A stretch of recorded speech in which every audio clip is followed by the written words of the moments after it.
प्यारे बच्चों, कक्षा 11 के हिंदी विषय में आज पढ़ेंगे गोस्वामी तुलसीदास जी द्वारा रचित गीतावली के छंद। देखिए, जो पय हो मातु मते मह होय हो, तौ जननी जग में या मुख की कहाँ काली माँ धोय हो। क्यों हो आज होत सुचि सपथन, कौन मानी है साची। महिमा मृगी कौन सुकृति की, खलबच बिलिखन बाची। गहि न जाति रसना काहू की, कहो जाहि होई सूझै। दीन बंधु कारुण्य सिंधु बिनु, कौन हिये की बूझै। तुलसी राम वियोग विषम विष, बिकल नारी नर भारी। भरत स्नेह सुधा सिंचे, सब भय ते ही समय सुखारी। मीनिंग देख लीजिए, मातु मते मह यानी माता कैकेयी की मत से सहमत। माता कैकेयी के मत से सहमत। सुचि माने पवित्र, सपथन माने सौगंधि खाकर। महिमा मृगी महिमा रूपी हिरणी। सुकृति माने पुण्यवान। खल बच बिसिखन माने दुष्ट के वचन रूपी बाणों से। बाची माने बची है। रसना माने जीव। कारुण्य सिंधु माने करुणा के सागर। हिये माने हृदय। राम वियोग विषम विष विकल, राम के वियोग रूपी भयंकर विष से व्याकुल। राम के वियोग रूपी भयंकर विष से व्याकुल।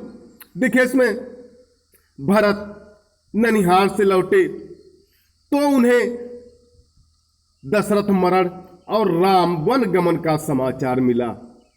साथ ही यह भी ज्ञात हुआ कि यह सब कैकेयी द्वारा भरत के लिए राज्य मांगने के कारण हुआ है।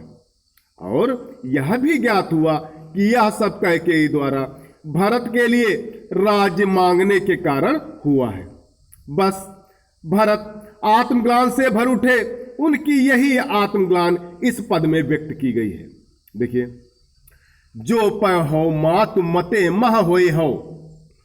इसमें तुलसीदास जी कहते हैं कि भरत माता कौशल्या से कहते हैं।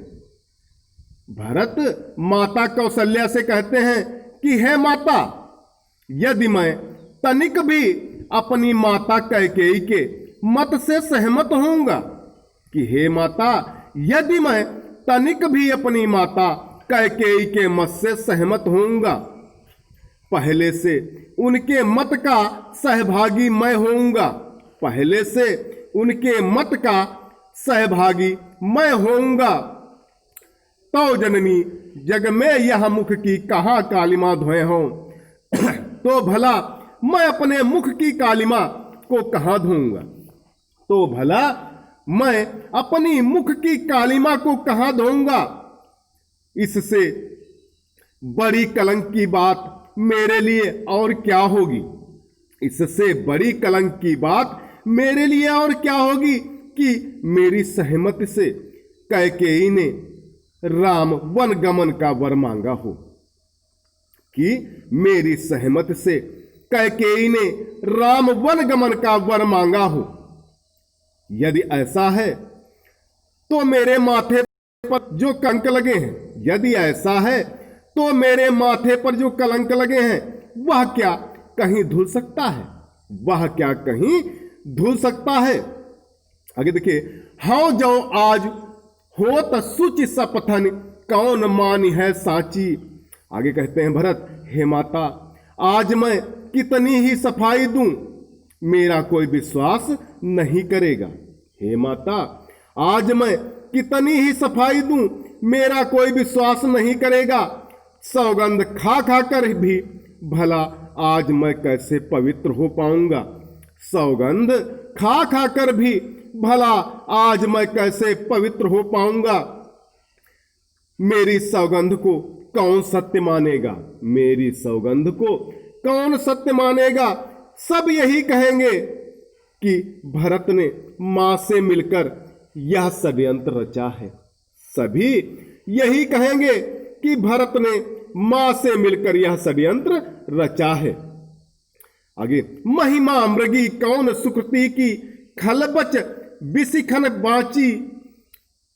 आगे भरत कहते हैं, दुष्टों के वचन रूपी बाणों से जिस पुण्यवान के पुण्य से महिमा रूपी हिरणी बच पाई है, दुष्टों के वचन रूपी बाणों से किस पुण्यवान के पुण्य से महिमा रूपी हिरणी बच पाई है। दुष्ट लोग तो पुण्यात्मा में भी पाप ही ढूंढते हैं, दुष्ट लोग तो पुण्यात्मा में भी पाप ही ढूंढते हैं। वह या वे मेरी सफाई को क्यों सच मानेंगे, वे भला मेरी सफाई को क्यों सच मानेंगे। गहि न जाति रसना काहू की, कहो जाई होई सूझे। ठीक है, किसी की जीभ नहीं पकड़ी जा सकती, ठीक है, किसी की जीभ नहीं पकड़ी जा सकती।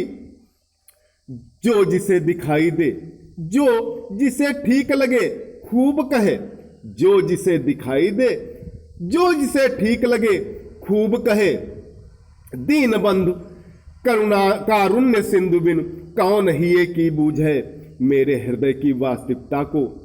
दीन बंधु करुणा सागर मेरे परम पूज्य भ्राता राम के बिना और कौन ही समझ सकता है मेरे हृदय की वास्तविकता को। दीन बंधु करुणा के सागर मेरे परम पूज्य भ्राता राम के बिना और कौन समझ सकता है। तुलसी राम वियोग विषम विष विकल नारी नर भारी।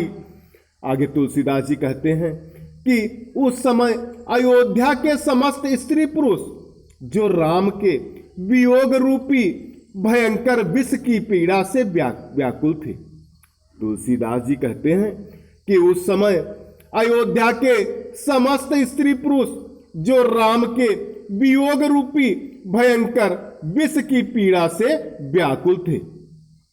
भरत स्नेह सुधा सींचे सब, भय ते समय सुखारी।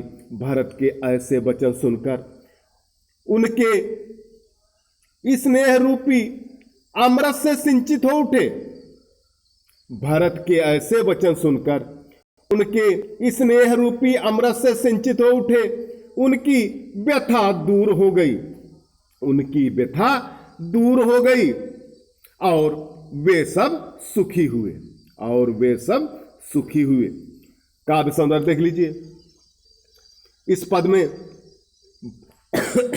भरत के हृदय की आत्मग्लानि व्यथा की बड़ी ही मर्म स्पर्शी तुलसीदास जी ने व्यंजना की है।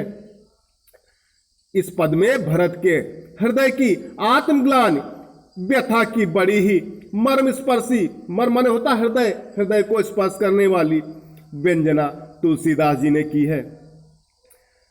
आगे, मुख की कालिमा किसी की जीभ पकड़ी नहीं जा सकती। मुहावरों का सुंदर प्रयोग हुआ है। अलंकार, अनुप्रास, रूपक और लोकोक्त अलंकारों का प्रयोग हुआ है। भाषा ब्रज है, छंद गेय पद है, रस करुण रस है। तो प्यारे बच्चों, आज के लिए इतना ही। सभी बच्चे इसकी संदर्भ सहित व्याख्या लिखकर ग्रुप पर डालें।